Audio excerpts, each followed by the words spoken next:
Click করুন অ্যাপের bell আইকনে আর সাবস্ক্রাইব করুন এবিপি আনন্দ। সব সময় থাকুন খবরে। অন্যদিকে রাজ্যপালের সফরের আগে আলিপুরদুয়ারে তৃণমূলের নামে লেখা পোস্টার ঘিরে বিতর্ক। আজ আলিপুরদুয়ারের বিন্দিপাড়া গ্রামে নিহত জওয়ান বিপুল রায়ের বাড়িতে যান সস্ত্রীক ধনকর। তার আগে রাজ্যপালকে কটাক্ষ করে আলিপুরদুয়ার বিধানসভা এলাকায় তৃণমূল কংগ্রেসের নামে লাগানো হয় একাধিক পোস্টার। তৃণমূল কংগ্রেসকে আর কি বলবো, রাজ্যপাল যে জায়গায় যান সেই জায়গায় তৃণমূল কংগ্রেস বিক্ষোভ দেখায়। আর আলিপুরদুয়ারে তো শুধু পোস্টার দেখেছেন আপনারা। এটা তৃণমূলের সংস্কৃতি, তৃণমূল নিজে ছাড়া আর কাউকে কিছু মনে করে না, তাই রাজ্যপালকে সম্মান দিতেও ওরা জানে না। তৃণমূল কর্মীরাও লাগাতে পারেন, তৃণমূল কর্মীরাও তো এই রাজ্যের মানুষ।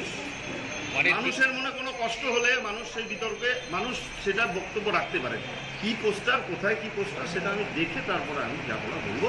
কিন্তু এই মুহূর্তে আমি বলতে পারি যে রাজ্যপালের আগমনে আলিপুরদুয়ারের মানুষ খুশি নয়, সেটা রাস্তাঘাটে প্রমাণ হয়ে গেছে। কোথাও কোনো লোকও ছিল না, তাকে হাত নাড়ানোরও লোক ছিল না, ঠিক আছে। এবং তিনি শহীদের বাড়িতে গেছেন। শহীদকে আমরা সবসময় সম্মান জানাই। মমতা বন্দ্যোপাধ্যায় শহীদ পরিবারের জন্য যা করেছেন সেটা যেই সময় করা উচিত ছিল ঠিক সেই সময় করে দিয়েছেন। আজকে এতদিন পরে রাজ্যপাল কেন, সেটাই মানুষের প্রশ্ন।